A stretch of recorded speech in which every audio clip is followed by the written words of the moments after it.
Hello dear students, arithmetic progression chapter 5 की बेटा final revision करेंगे जो कि आपके पास 5 नंबर का है चैप्टर।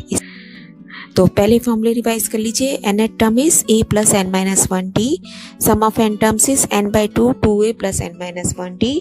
और सेकेंड फॉर्मूला क्या है, जब फर्स्ट टर्म भी पता हो और लास्ट टर्म भी पता हो, n बाई टू ब्रैकेट में a प्लस ए एन, यानी कि s 15 है अगर आपको चाहिए तो यहाँ पे a और a 15 अगर पता है तो मैं ये फॉर्मूला अप्लाई कर सकती हूँ। देन डिफरेंस कैसे निकालते हैं, d आगे वाली टर्म में से पहले वाली टर्म को माइनस करना है, तो वो हम कोई से भी ले सकते हैं। a5 में से a4 घटा सकते हैं, a2 में से a1 माइनस कर सकते हैं फर्स्ट टर्म को, इस तरीके से आगे वाली में से पहले वाली। And now what is s1? s1 is a1। s1 का क्या मतलब है, सम ऑफ फर्स्ट टर्म, तो वो तो a ही है, अकेली ही है, a हो गया। s2 is sum of two terms, a1 plus a2, तो इस तरीके से मैं a2 भी निकाल सकती हूँ अगर दोनों को घटा दूं, s2 माइनस s1। तो भी ये आपको ध्यान रखना है कि ऐसे ही an आपका क्या बनेगा, sn minus s of n minus 1, इससे पहले वाला। अब क्वेश्चन करते हैं, देखिए 2 ब्लैंक 26, आपको यहाँ बताना है क्या आएगा सेकंड टर्म। तो हमें क्या क्या दिया हुआ है, फर्स्ट टर्म a है और ये क्या है, ये थर्ड टर्म है। अब थर्ड टर्म क्या होती है, a plus 2d equal to 26 लिख दिया है थर्ड, इसका फॉर्मूला लगा के। a आपको पता है, a की जगह 2 रख दिया, 2d आपके पास आ जाएगा, d आ गया 12। तो अब 12 के गैप पे मुझे अपनी AP बनाते जाना है।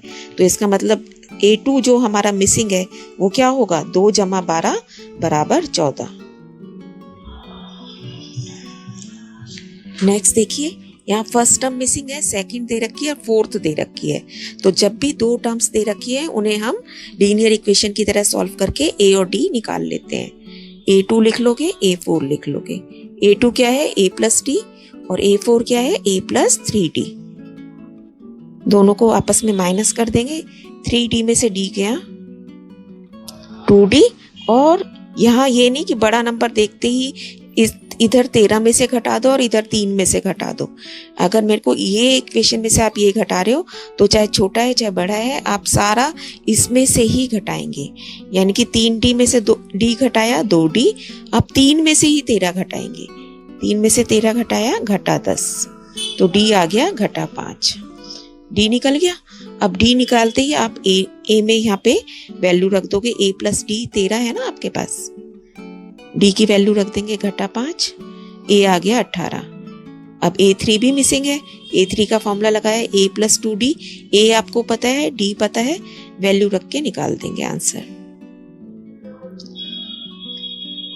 नेक्स्ट देखिए, फर्स्ट टर्म पता है और फिफ्थ टर्म पता है, अगेन द सेम क्वेश्चन।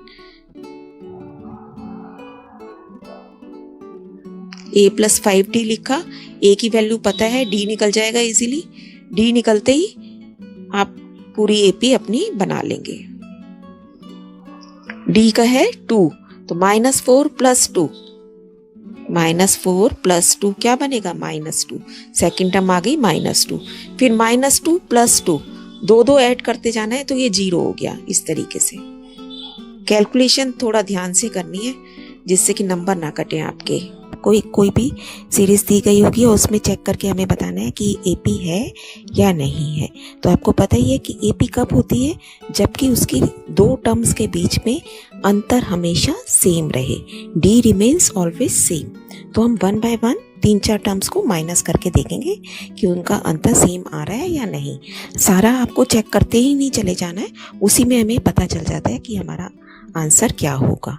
तो देखिए, पहले हम 8 माइनस 4 करते हैं, A2 minus A1, so this is 4। A3 minus A2 कीजिए, 12 में से 8 घटाया वो भी 4 आ गया।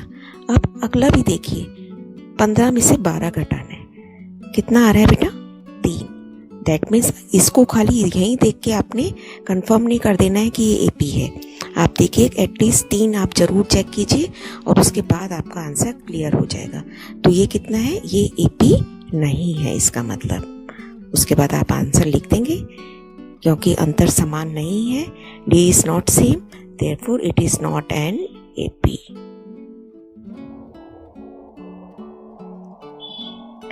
सेकंड जो आपके पास क्वेश्चन बन सकता है कि डी बताइए, एपी दे रखा है, डी बताना है और आगे की 2 टर्म्स भी लिखिए। तो मैंने सबसे मुश्किल वाला ही क्वेश्चन लिया है, आप जो आसान वाले होते हैं वो आप कर ही सकते हैं। तो यहाँ पे रूट है तो पहले हम रूट 8 को सॉल्व करते हैं, क्योंकि इसके फैक्टर हम कर सकते हैं, इसका मतलब इसे थोड़ा सिंप्लीफाई किया जा सकता है। Root 18 can be written as root 9 into 2 that is 3 root 2। तो पहला टर्म है रूट 2, फिर 2 रूट 2, फिर 3 रूट 2। इसका मतलब 1 रूट 2 बढ़ता जा रहा है। तो अगली टर्म क्या बनेगी? 4 रूट 2, 5 रूट 2, है ना। तो डी भी इसका आप निकाल दोगे। 2 रूट 2 में से रूट 2 को माइनस करेंगे, रूट 2 बच गया। और अगली टर्म भी आपको वेरी मच क्लियर कि बेटा 3 रूट 2 के बाद 4 रूट 2 आएगा, फिर 5 रूट 2 और कितना भी कर लीजिए फिर, है ना। तो इस तरीके के क्वेश्चन आते हैं। फिर आएगा कि फाइंड द मिसिंग टर्म्स। जो आपके पास ये टर्म यानी कि A1 दिया हुआ है, A4 दिया हुआ है, तो हमें क्या बताना है? A2 और A3। इसको कर लेते हैं। A कितना है? 6, A4 है 27। A4 का फॉर्मूला क्या होता है? A जमा 3D। ये आप सबको पता है। A की वैल्यू रख देंगे, D आ गया आपके पास 21/3 दैट मीन्स 7।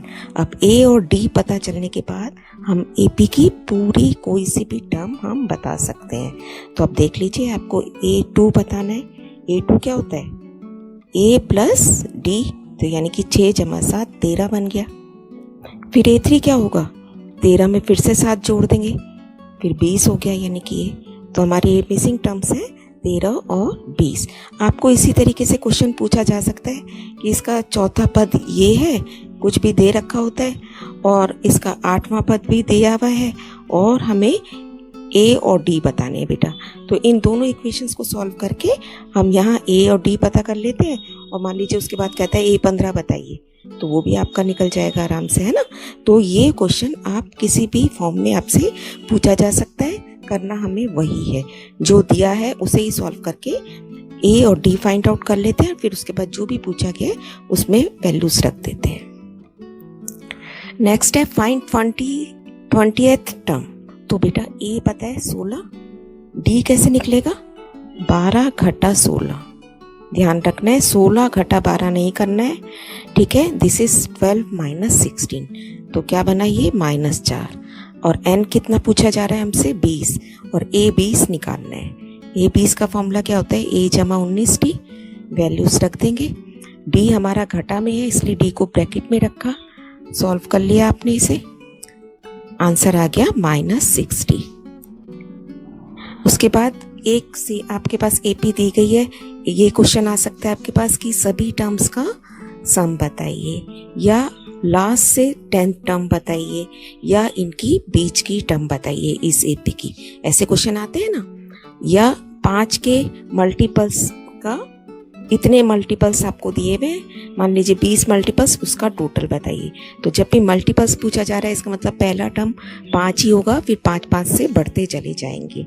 तो हम करते हैं सम ऑफ ऑल टर्म्स निकालते हैं। सम ऑफ ऑल टर्म्स निकालने के लिए अगर आपके पास कोई भी AP है तो इसका मतलब मुझे A पता होना चाहिए, D पता होना चाहिए और N पता होना चाहिए, जबकि मुझे AN पता है। यहाँ पे वैल्यू पता है लास्ट टर्म की, क्या नहीं पता? N नहीं पता। तो सबसे पहले हम AN का फॉर्मूला लगा के N निकालेंगे। AN का formula A plus N minus 1D। फॉर्मूले आपको हर जगह जरूर लिखने हैं। यहाँ से आप N सॉल्व कर लेंगे, N आपके पास आ जाएगा 19। ठीक है बेटा, इसका मतलब सम ऑफ ऑल टर्म्स हमें पूछा जा रहा है, तो S 19 पूछा जा रहा है। S का क्या फॉर्मूला होता है?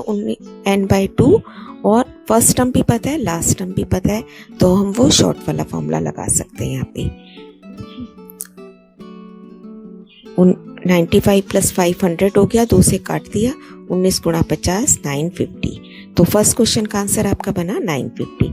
अब मान लीजिए पूछ रहा है लास्ट से 10th टर्म बताइए। लास्ट से 10th टर्म के लिए आपको कोई भी AP दी गई होगी उसको आप रिवर्स ऑर्डर में लिख लेंगे, यानी कि 95 पहली लास्ट टर्म आपकी पहली टर्म बन जाएगी और पहली टर्म आपकी लास्ट टर्म बन जाएगी। A बन गया 95, D कितना हो जाएगा? उधर 5 था तो इधर -5, उधर नेगेटिव होता तो ये पॉजिटिव हो जाता। डी आपका साइन चेंज हो जाएगा और एन हमारा आपकी बार कितना है 10।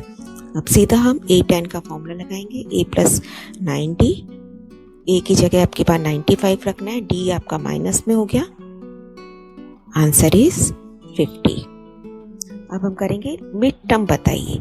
मिड टर्म पता करने के लिए अगेन आपको खाली ये सीरीज दे रखी है और हमें पूछा जा रहा है मिड टर्म। तो सबसे पहले कोई भी आपको एपी दिया गया होगा उसमें आप एन फाइंड आउट करेंगे।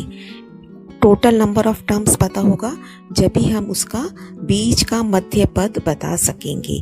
मिडल टर्म मतलब मध्य पद बताइए। तो हमने एन कितना निकाला था बेटा अभी 19 है ना पहले पार्ट में। तो मिड टर्म कैसे निकलेगी, 19 में 1 जमा कर लीजिए और 2 से भाग कर लीजिए। तो इसका मतलब 10 टर्म जो है वो हमारी मिड टर्म है। A10 का सिंपली फार्मूला लगा देंगे, आ गया 50 आंसर। और यहाँ आपको हमेशा n एक ऑड नंबर ही आएगा, क्योंकि अगर इवन नंबर होता तो उसका मिड टर्म हम नहीं निकाल पाएंगे, क्योंकि वो बीच का टर्म आएगा ना। n कभी भी एक डेसिमल वाली वैल्यू नहीं हो सकेगा या नेगेटिव नहीं होगा, ये आपको पता है। उसके बाद आते हैं इस तरीके के क्वेश्चन बेटा, जहाँ पे आपको एक स्टैंडर्ड फॉर्म में एपी को बता दिया जाता है और हमें करना होता है एपी बनानी होती है। तो हम 1 बाय 1 इसको 1 2 3 4 ऐसे लिखते जाएंगे, ए और डी निकाल लेंगे हम इसका और उसके बाद हम अपनी एपी बना लेंगे। A2 के लिए आप n की जगह 2 रख देंगे, ये बन गया 3 - 8 - 5। A3 कितना हो गया 3 रख देंगे।